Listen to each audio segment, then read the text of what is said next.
it's Marley from the Energy Boutique with your energy forecast for Wednesday, January 5th. So we have the moon moving into Pisces, and it is going to be a dramatic shift because things get hella sensitive, highly emotional when we move into the Piscean moon. The Piscean moon is here to highlight for us where it is that we're overstimulated, overwhelmed, where it is that we just want to escape reality. Yes, it can be a good energy for us to align with our intuition, for us to sort through some of our soul contracts and life lessons, but it can become so overwhelming that we just want to escape reality altogether. There are 11 different aspects taking place here today, and 9 of them involve the moon. The moon is going to bump into Neptune, who is in Pisces, the ruler of Pisces, and bumps into Neptune in such a way that there is an outside activator, an outside trigger that really puts us in emotional overload. We are going to definitely be triggered by likely one of our personal relationships because the moon bumps into Venus, and Venus is currently retrograde in Capricorn, doing a dance with the devil himself, the shadow parts of ourselves, stripping away all of the conditions, all of the masks, all of the falsehoods that we've been living under in order to humble ourselves, to get down to the nitty gritty on what it is that actually makes us happy, what else that it is that gives us a sense of purpose, meaning, and worth. She's going to be going direct at the end of January. This is going to be a sudden shift, but until then, we have some purging to do, some releasing to do, and the moon bumping into Venus in this way is going to overwhelm us. Again, align with our intuition and show us the karmic contracts that we've been put in here in this physical realm in order for us to find our strength, for us to find our value, for us to find our worth. The moon is going to semi-square Chiron, and let me tell you, this is not going to help the hypersensitivity and the over-emotional feels that we're currently having. The Chiron energy is the wounded healer, and at this particular point, with this particular aspect, we're more focused on the wounds than we are on the healing. And sometimes we need to sit in the depths of our darkness, we need to sit in our funk, we need to sit in our negativity in order to get it over with. This is a highly probable time where we're feeling like the victim. We're feeling the poor me scenario. And because we're in this brand new year, and many people have a falsehood of, new year, new me. And many people have, the understanding that we should be go, go, go. I mean, this is really setting us up for a disaster because we're not in an energy that supports us in initiating anything new.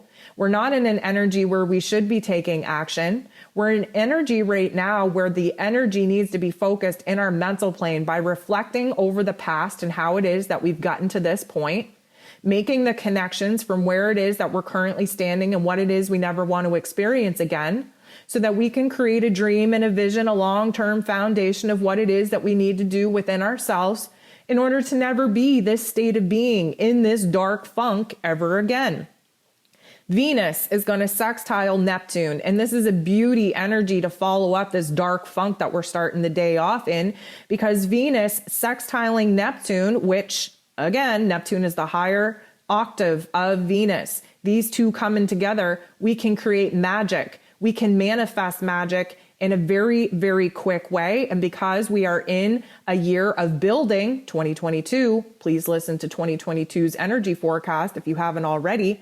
Because we're in a year of building, we got to get our mind right. We got to get our vision right. We got to get on the same page, mind, body, and soul, before we're going to start seeing the evidence of our dreams and our goals actually take form here in this physical realm. So Venus bumping into Neptune in this way, we're definitely recognizing that we've been in a funk. We've had these triggers. We don't want to feel like this. Again, we're ripping away the layers of our self-worth, our self-confidence, the not so nice parts of that, recognizing where it is that we need more confidence and more self-esteem and more optimism.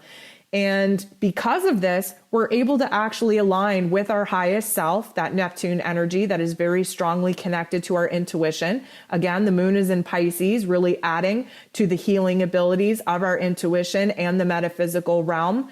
And we're able to actually catch a vision on what it is that we want to create from here. Mostly because we recognize that we don't want to stay in this space anymore. We don't want to be in this vibration anymore. That darkness leads us to light.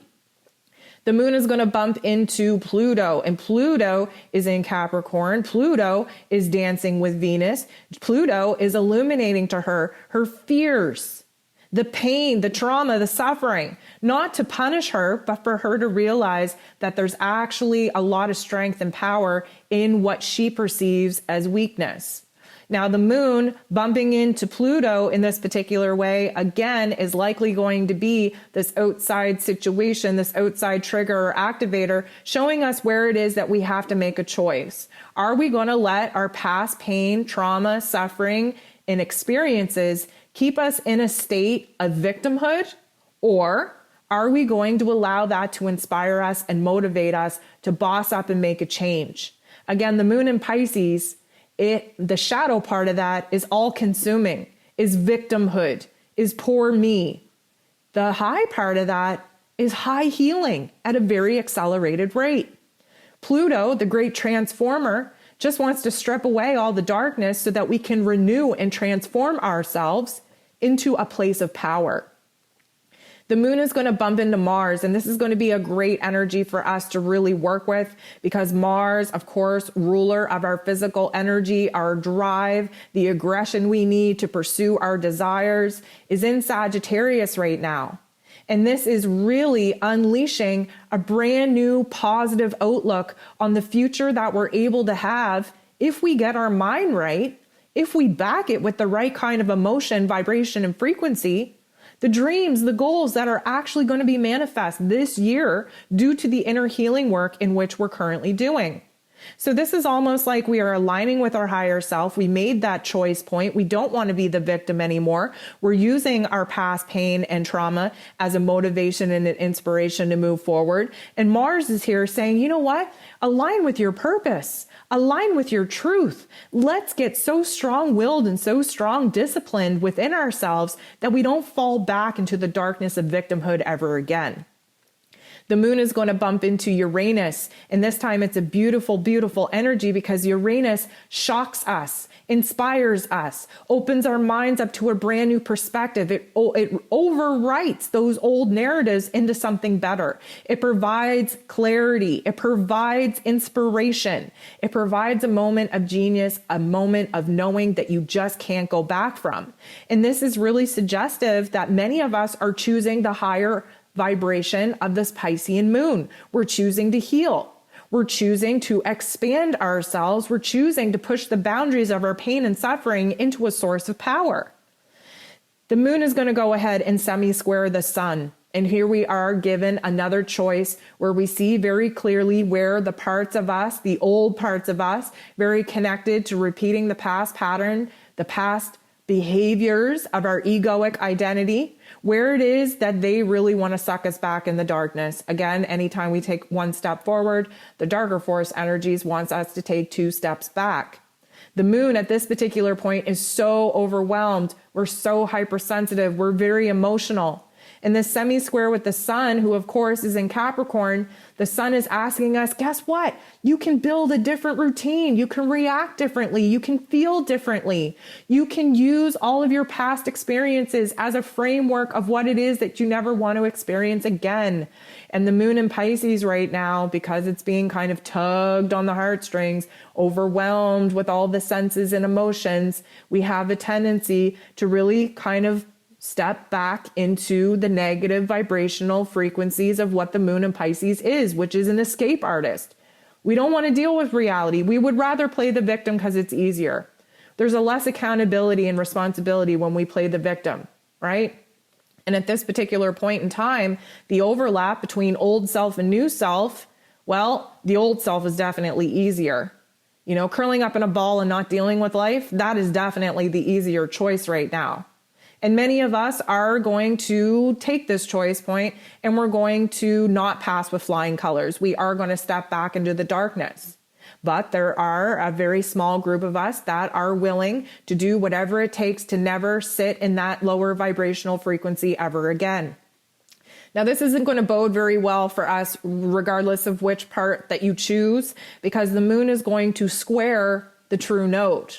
The square is a tension point. It's a pressurized point of time and tension that doesn't feel good, that absolutely needs to happen, because it's only when we're backed into a corner and we're uncomfortable that a true change and transformation is actually made. The true node is our destiny point. It's us in the future. And right now we're having to rework a couple of things because, well, our feelings have changed. Our thoughts have changed. We've had new ideas. But this victimhood mentality that many of us, chose to step back into, well, this is totally changing the game on what our future is looking like. Because suddenly we're not inspired. Suddenly we're not confident. Suddenly we don't believe in magic. Suddenly we don't think that we're going to be able to manifest the kind of hopes and dreams that we've been praying for. And this can definitely bring out negative Nancy and Debbie the Downer. And again, when you choose to live in the lower vibrational frequencies, these guys are going to be your best friends. So now we're sitting in a funk. We're really questioning what our future plans even look like. And here's a little bit of grace. The sun is going to bump into the true node. So it's almost like just as the darker part, our shadow self, pulls us back and we start speaking fear into our dreams, the sun in Capricorn is like, whoa, whoa, whoa, whoa. Okay, we have done too much work to take this many steps back. We have done too much work in our mental plane, in our heart space, in our physical realms to curl up in a ball and just cry ourselves to sleep, okay? We're not about doing that. What we are about is we're about thinking about our goals and our dreams, the ambitions that we have, and tapping in to the self-discipline, to the perseverance, to the long-term energy that we have to stay the course and not let anything sway us off our path in order to actually bring our dreams and visions to life. This is where the tough love life lesson comes back in, where we literally bitch slap ourselves with a reality check. We don't want to curl up in a ball and escape reality and be the victim and cry about everything. We want to boss up. We want to take action. We want to have control over our lives. And in order to have control over your life, you have to be accountable of your narrative. And the biggest lesson that we have here in January is getting your mind right. So we wrap up the day here. We wrap it up with the moon conjunct, sitting next to, teaming up with Jupiter, who is in Pisces as well. Now, let me tell you, this can go two different ways. First of all, we're going to be feeling everything. Jupiter is growth and expansion and the great magnifier. So whatever it is, whatever vibration and frequency you have been riding off of all day, the volume is going to be turned all the way up on this. Now, the best case scenario is that we tap into the pros of the Jupiter energy, which pushes us to be better, which pushes us to grow past our funk, which pushes us to be optimistic and confident and hopeful about our future, about our efforts, about what it is that we're able to heal in this present moment to set us up for success in the long run. That's what I hope for us. I hope that we tap into the beautiful, beautiful, powerful healing energies of both the moon in Pisces and Jupiter in Pisces. But there are cons, and depending on where it is that you're at and having control over your mental narrative, the con would be is that you just want to dive into drugs, dive into alcohol, eat yourself to death to avoid having to think about your life, your problems, what it is that you need to grow, what it is you need to expand, what it is that you need to do in order to actually step up and be accountable and responsible for your reality. Because your reality is built out of the mental narrative in which you allow to loop in your head. So yes, it can feel overwhelming. It can feel pressurized. It can feel hypersensitive. But if you use that energy with the awareness of acting as the observer that you should be in at all times right now because of the upgrades and energetic renovations that we just went through, we should always be in observer mode. We do not want to act out of ego. We do not want to fall victim to the past. We want to consciously be aware each and every single point in the day that we have the power to create our realities. The choice is always yours.